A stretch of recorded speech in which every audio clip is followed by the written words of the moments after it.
तो नमस्कार फ्रेंड्स, ज्योति क्लासेस में आप सभी का एक बार फिर से स्वागत है। हेलो दोस्तों, कैसे हैं आप सभी? आई होप आप सभी बहुत ही अच्छे होंगे, स्वस्थ होंगे, स्टडी अपनी कंटिन्यू कर रहे होंगे। चलते हैं हमारी आज की क्लास की तरफ। जैसा कि आप सभी जानते हैं, हम कर रहे हैं हमारी होम साइंस की सीरीज़, जिसमें हम क्लास 6 से 12 की बुक को कवर कर रहे हैं। और अभी तक फ्रेंड्स हमने हमारा क्लास 6 to 9 कंप्लीट कर लिया। हम आ गए क्लास 10th में, जिसमें हम कर रहे हैं फ्रेंड्स हमारा क्लास 10th यानी कि होम। क्लास 10th में हम क्या पढ़ रहे हैं? होम मैनेजमेंट यानी कि गृह प्रबंधन, और उसमें पढ़ रहे हैं हम गृह गणित। तो आई होप आपने हमारी इन सारी वीडियोस को देखा होगा। नहीं देखा है तो प्लेलिस्ट में जाके वहाँ से वीडियोस वॉच आउट करके अपने कॉन्सेप्ट को आप क्लियर कर सकते हैं और जुड़ सकते हैं हमारी इस सीरीज़ के साथ। और हाँ, चैनल पर नए आए हैं तो प्लीज़ चैनल को सब्सक्राइब करके बेल आइकन प्रेस अवश्य कीजिए, ताकि जब भी वीडियो अपलोड हो आपके पास नोटिफिकेशन पहुँचे। और इन वीडियोज़ को ज़्यादा से ज़्यादा अपने दोस्तों के साथ भी शेयर कीजिए, ताकि वो भी इस सीरीज़ का लाभ उठा सकें। और हाँ फ्रेंड्स, ये जो हम पूरी सीरीज़ कर रहे हैं, हमारा इसका करने का एक ही उद्देश्य है कि एक बार आप इस सीरीज़ को अच्छी तरह से देखें, ताकि होम साइंस से रिलेटेड कोई भी डाउट आपके माइंड में ना रह जाए। चाहे आप किसी भी क्लास के लर्नर हैं, किसी भी कॉम्पिटिटिव एग्जाम की तैयारी कर रहे हैं, साथ ही साथ आप किसी भी फील्ड में होम साइंस से अपना करियर देख रहे हैं, सभी के लिए सीरीज़ काफ़ी हेल्पफुल होने वाली है। तो चलिए, तो हमने देख लिया हमारी सीरीज़ के बारे में कुछ बातें। और हाँ, हमारी जो प्रीवियस क्लास हुई थी सुबह यानी कि 9 बजे जैसे डेली होती है, आप सभी जानते हैं कि हमारी 2 बार क्लास होती है, एक बार सुबह 9 बजे और एक बार शाम को 7 बजे। तो जो हमारी 9 बजे वाली क्लास हुई थी, उसमें हमने फ्रेंड्स हमारा गृह गणित स्टार्ट ही किया था। और गृह गणित में हमने प्रीवियस क्लास में किया क्या था, एक बार देख लेते हैं। तो गृह गणित में फ्रेंड्स हमने जो कुछ बेसिक देखे थे, गृह गणित का महत्व एवं आवश्यकता पढ़ा था, उसमें कुछ पॉइंट्स देखे थे। माप तौल की मैट्रिक पद्धति हमने देखी थी, है जिसमें हमने क्या देखा था? लंबाई की मेजरमेंट इकाई देखा था, बेड की मेजरमेंट इकाई देखा था, मात्रा देखी थी, क्षेत्रफल एरिया की इकाई हमने देखी थी, यूनिट देखी थी, है वस्तुओं का हमने देखा था कौन सी यूनिट का यूज़ होता है। दशमलव यानी कि डेसिमल हमने पढ़ा था। साथ ही साथ हमने किया था दशमलव संख्याओं को घटाना, उनका गुणा करना, उनका भाग करना। ये सारी ही चीज़ें हमने क्या किया था? दशमलव संख्याओं के माध्यम से पढ़ा था। और कुछ आपको क्वेश्चंस भी दिए गए थे एज अ होमवर्क के रूप में। आई होप आपसे वो सॉल्व हुए होंगे। तो ये तो हमने देखा था किसका? दशमलव संख्याओं के बारे में। और एक हमने पढ़ा था प्रतिशत यानी कि परसेंट के बारे में पढ़ा था, जिसमें एक क्वेश्चन हमने किया था। हमने क्या बोला था कि परसेंट क्या होता है? प्रतिशत ज्ञात करते समय निम्नलिखित बिंदुओं को ध्यान में रखना चाहिए। क्या? कि प्रतिशत से तात्पर्य एक ऐसी भिन्न है जिसका हर डिनोमिनेटर क्या हो? 100 हो। आप डिनोमिनेटर समझते हैं अंश और हर। अंश क्या हो गया हमारा? जैसे ये 50 हमारा क्या है? अंश है, और 100 क्या है? हमारा हर है। तो ऊपर को हम 50 को हम क्या बोलते हैं? न्यूमिनेटर, और 100 को हम डिनोमिनेटर के नाम से जानते हैं।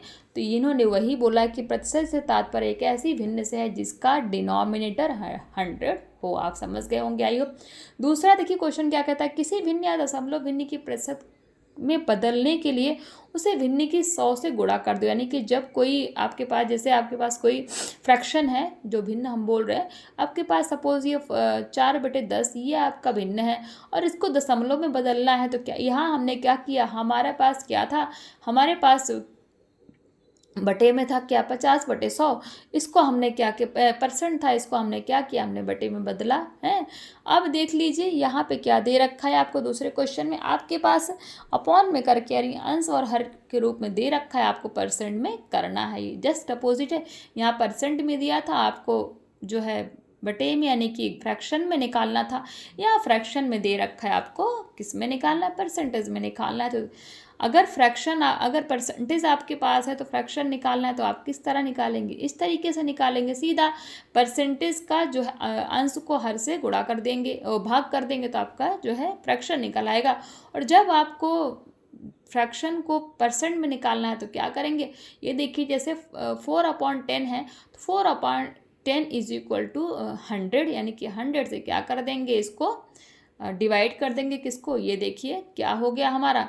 10 1 जा 10, और 10 4 जा कितना होता है? बताइए फटाफट। 10 4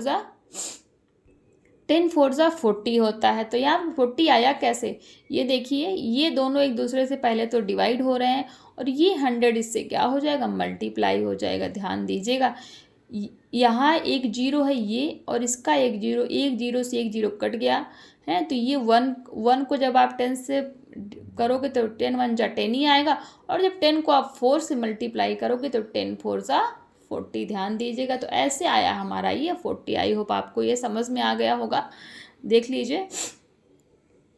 अब देखते हैं दूसरा है 160 का 15% मान बताइए, यानी कि 160 उसका 15% कितना होगा। आपके पास 160 रुपीज़ है और आपको बताना कि 160 रुपीज़ का 15% कितना होगा। तो क्या करना, 160 का 15% निकालने के लिए 160 को 160 इंटू 15/100 कर देंगे हैं। उसको भी इसी तरीके से कर लेंगे। कैसे कर लेंगे देखिए, ये भी इसी तरीके से होगा जैसे हमने ऊपर वाला किया। तो ये क्वेश्चन 2 देखता है, एक गांव की कुल जनसंख्या 2000 है। इस गांव में 45% पुरुष, 40% क्या है, स्त्रियां हैं और शेष बच्चे हैं। बच्चों की संख्या ज्ञात कीजिए। तो ध्यान दीजिए, गांव की कुल जनसंख्या कितनी है, 100%। हमने क्या बोला, हर चीज़ का परसेंट कितना होता है, 100 होता है। पुरुषों की संख्या कितना दिया है परसेंट में, ये देखिए 45% दिया है, तथा स्त्रियों की संख्या कितनी दी है, 40% दी है। इसलिए पुरुष और स्त्रियों की संख्या का कुल प्रतिशत कितना हो जाए, यानी कि 45 और 40 को हम क्या कर लेंगे, ऐड कर लेंगे। तो पुरुष और स्त्री मिलाकर कितने हो गए, 85% हो गए। अब बच्चों की जनसंख्या का प्रतिशत निकालेंगे। तो गांव की कुल जनसंख्या का प्रतिशत कितना है, पुरुष प्लस स्त्री, जितना हम पुरुष प्लस स्त्री हमने किया कितना हुआ, 85% है। तो अब पूरा परसेंट का कंप्लीट कितना होता है, 100। अब 100 में से 85 माइनस कर देंगे तो हमारा कितना आ जाएगा, 15%। यानी कि बच्चों की कुल संख्या गांव में कितनी है, 15%। आई होप आपको ये चीज़ें समझ में आई होंगी।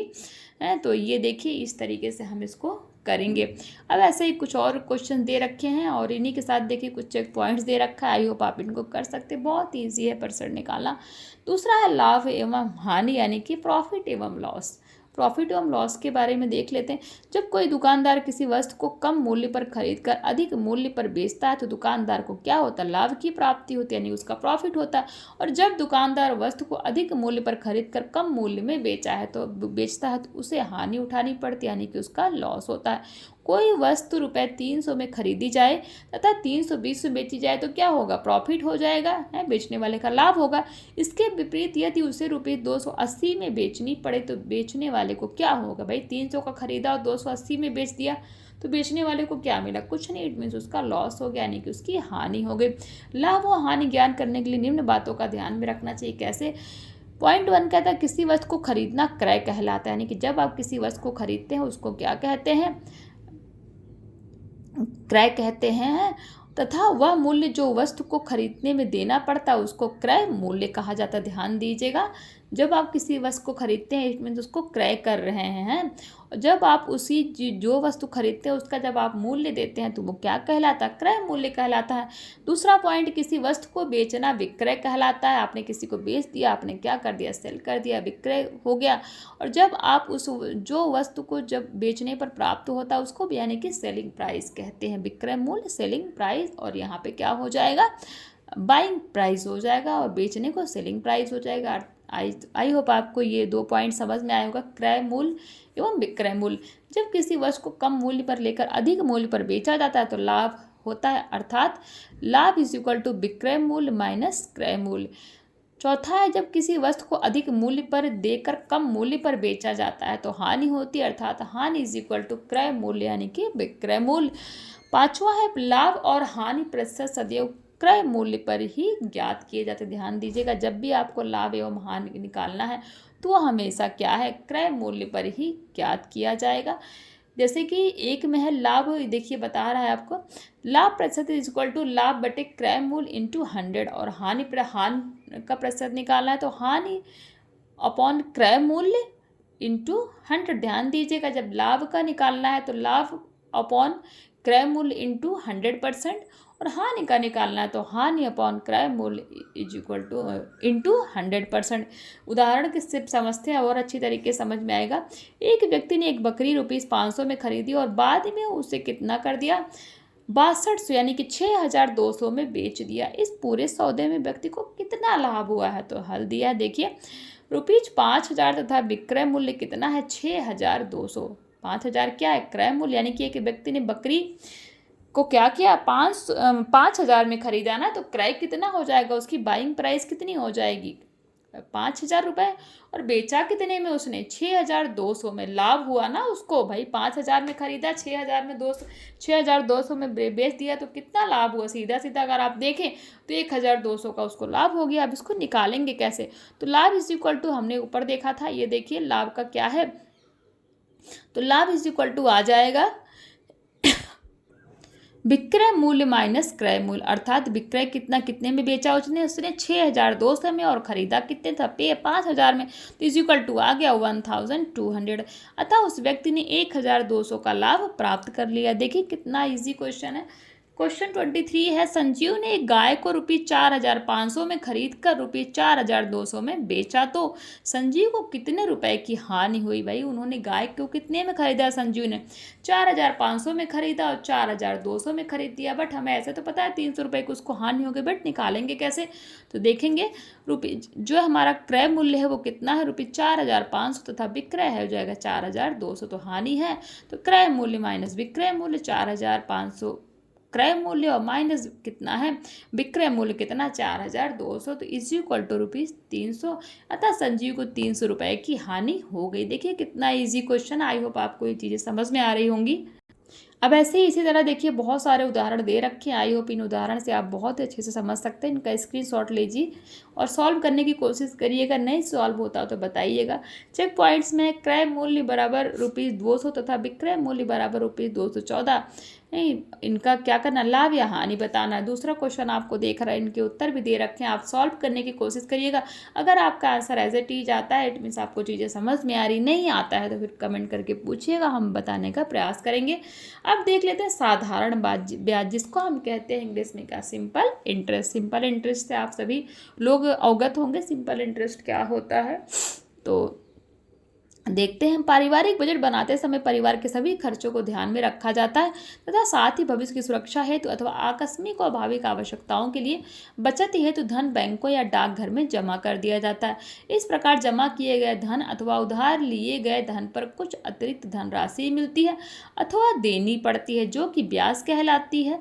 अतः प्रत्येक गृहिणी को ब्याज की गणना का ज्ञान होना अति आवश्यक है। नंबर 1 है, ब्याज दो प्रकार का होता है, साधारण ब्याज और चक्रवृद्धि ब्याज। जैसे हम साधारण ब्याज पढ़ रहे हैं सिंपल इंटरेस्ट, चक्रवृद्धि क्या होता है हमारा कंपाउंड इंटरेस्ट। तो चक्रवृद्धि ब्याज देख लेते, मूलधन पर निश्चित दर से लौटाया जाने वाला ब्याज साधारण ब्याज कहलाता है। दूसरा चक्रवृद्धि ब्याज, ब्याज की देय अवधि के बाद यदि ब्याज को न दिया जाए, यानी कि अगर आपकी गाड़ी है, सपोज आपने गाड़ी खरीदी है और उसका आप लोन चुका रहे हैं और उस पर आपको 12% का ब्याज देना है और आपने टाइम से लोन नहीं चुकाया है, टाइम से उसकी किस्त नहीं दी, तो आपको क्या हो जाएगा, आपका जो 12% है वो 1-2% और इंक्रीज होके लगेगा। तो इट मीन्स वो क्या हो जाएगा, आपका चक्रवृद्धि ब्याज हो जाएगा। इट मीन्स कंपाउंड इंटरेस्ट आपको देना पड़ेगा अगर टाइम से आपने अपने गाड़ी का लोन नहीं चुकाया। तो आप समझ गए होंगे इस उदाहरण के माध्यम से।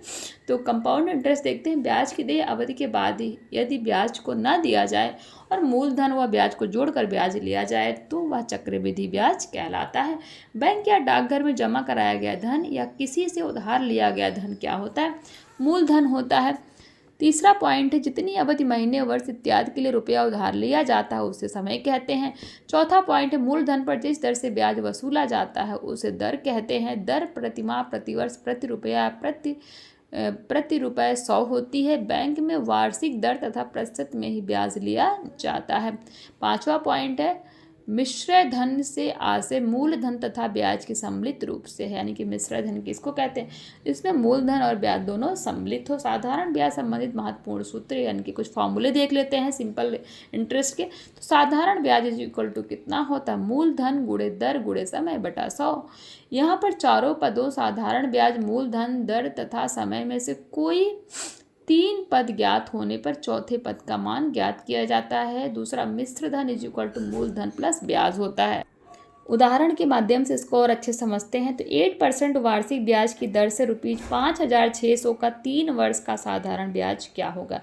अगर किसी पैसे पे 8% का वार्षिक ब्याज की दर से ब्याज लिया जा रहा है तो उसका साधारण ब्याज क्या होगा। देखिए 8% मूलधन है, कितना, दर इज इक्वल टू 8%। मूलधन कितना है? ₹5,600 और समय है 3 वर्ष, यानी कि जो पूरा पैसा है मूलधन वही तो होता है 5,600 है और समय कितना दिया गया है? 3 वर्ष और दर कितना है? 8%। तो देखिए साधारण ब्याज कैसे निकालेंगे?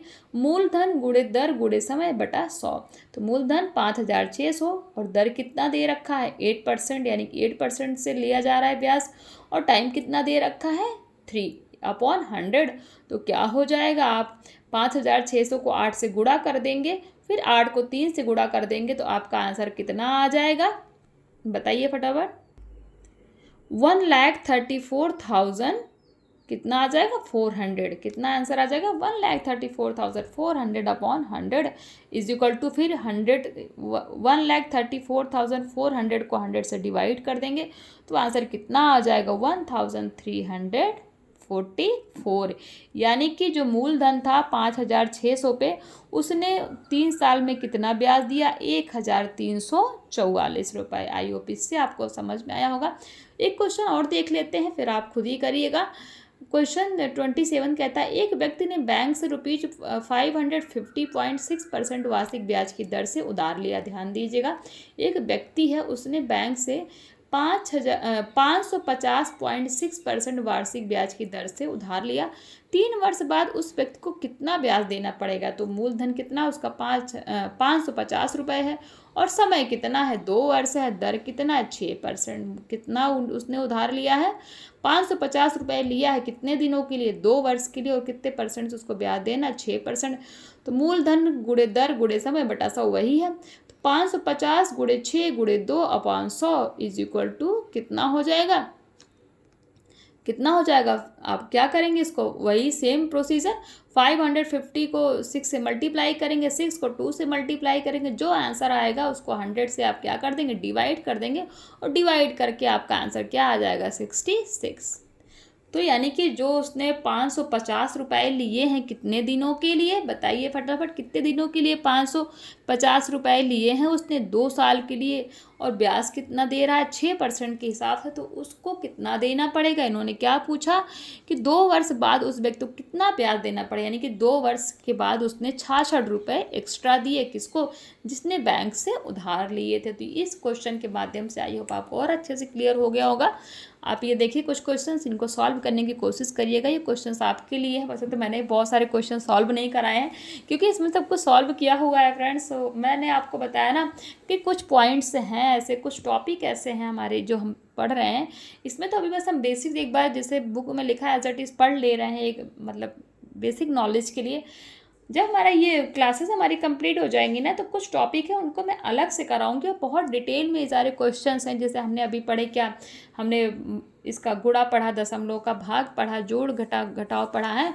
तो इन सब को हमने आपको अभी ऐसे ही बता दिया, बट इनको जब हम एक बार हमारा सिलेबस कंप्लीट हो जाएगा ना, तो कुछ टॉपिक्स मैं नोट डाउन करते जा रही हूँ जिसको मुझे लग रहा है कि वो ऐसे ही नहीं, बहुत सारे हमारे व्यूअर्स हैं जिनको ऐसी चीज़ें समझ में नहीं आती होंगी, ये मुझे पता है। तो बट उनको मैं डिटेल में कराऊंगी। आप परेशान मत होइएगा। आपको अगर ये लगे कि चीज़ें समझ में नहीं आ रही, तो बेसिक नॉलेज के लिए आप जैसे बुक में लिखा है एज इट इज़ मैं आपको मोटा मोटा बता दे रही हूँ, लेकिन इन सबको डिटेल में भी मैं कराऊंगी। जैसे ये आपका गणित हो गया ना, ये गणित वाला जो आपका पार्ट है, इसको पूरा ही मैं डिटेल में कराऊंगी, जिससे आप ये जो होम गणित आप पढ़ रहे हैं, नॉर्मल जोड़ घटाव गुणा भाग हैं, ब्याज, ये सब जो भी हम पढ़ रहे हैं, तो इनको आप बहुत अच्छे से सीख जाए। वैसे सभी को आता है, बहुत बेसिक्स है, लेकिन जिनको थोड़ा बहुत डाउट्स है वो भी अच्छी तरह से सीख जाएंगे। तो आप टेंशन मत लीजिए, हम इसकी भी एक अलग क्लास लगाएंगे। एक बार अपना ये देखिए, हम 10th क्लास कर रहे हैं, हमारी 2 हमारी बुक और बची है, 11th 12th। इनको करने के बाद 1-2 महीने बाद ना हम फिर हमारा यही है कि जो हमने अभी तक पढ़ा है उसमें जो भी हम मुझे चैप्टर ऐसे लगे हैं कि जिसमें आपको डाउट्स हो सकते हैं, वो सारे ही चैप्टर से, सारे ही टॉपिक्स से मैं आपको क्वेश्चन लाऊंगी और उनको प्रॉपरली सॉल्व कराऊंगी। तो प्लीज़ इस चीज़ का आप ध्यान रखिएगा। तो इसी के साथ हमारा ये चैप्टर कंप्लीट होता है, जो क्या था, गृह गणित, जिसके बारे में हमने इसमें बहुत कुछ जाना। गृह गणित में हमने क्या जाना, देखिए अध्याय 1 नज़र के माध्यम से देख लेते हैं। गृह गणित में हमने क्या देखा? प्रतिशत के बारे में जाना, लाभ हानि के बारे में जाना, मूलधन क्या होता है हमने पढ़ा है, हमने लेंथ की यूनिट पढ़ी, वेट की यूनिट क्या होती है, मेजरमेंट की, हमने मतलब बहुत सारी चीज़ें हमारे गृह गणित के माध्यम से पढ़ा है। तो इसी के साथ हमारा ये चैप्टर कंप्लीट होता है। आई होप इसमें आपको जो भी टॉपिक्स हैं वो समझ में आए होंगे। फिर भी कोई डाउट रह जाता है तो कमेंट करिए, पूछिए, आपके डाउट लेने का पूरा प्रयास किया जाएगा। तो नेक्स्ट जो हमारा नेक्स्ट हमारी जो क्लास होने वाली है फ्रेंड्स, मैंने बोला है जुकाम है, तबीयत थोड़ी मतलब इतनी सही नहीं चल रही है, तो मेरी आवाज़ भी थोड़ा इधर उधर हो रही है, तो डोंट माइंड, ध्यान मत दीजिएगा उस पर। तो नेक्स्ट हमारी जो क्लास है ना, उसमें हम करने वाले हमारे कुछ क्वेश्चन आंसर्स की प्रैक्टिस इसी से रिलेटेड, यानी कि किससे, गृह गणित जो हमारा होम मैनेजमेंट का, गृह प्रबंधन का पार्ट है, तो इन्हीं से रिलेटेड हम कुछ क्वेश्चन आंसर्स की प्रैक्टिस करेंगे। तो आज की क्लास बस यहीं तक। अगर वीडियोज़ अच्छी लग रही हो, सीरीज कुछ भी थोड़ा बहुत सीरीज से कुछ बेनिफिट आपको दिख रहा है, प्लीज़ चैनल को सब्सक्राइब करके बेल आइकन प्रेस करके अवश्य जाइएगा, ताकि आप भी हमारी इस सीरीज़ के साथ जुड़ सकें। मिलते हैं हमारे नेक्स्ट क्लास में, तब तक के लिए जय हिंद, नमस्कार। हंसते रहिए, मुस्कुराते रहिए, एक दूसरे की हेल्प भी करते रहिए। धन्यवाद।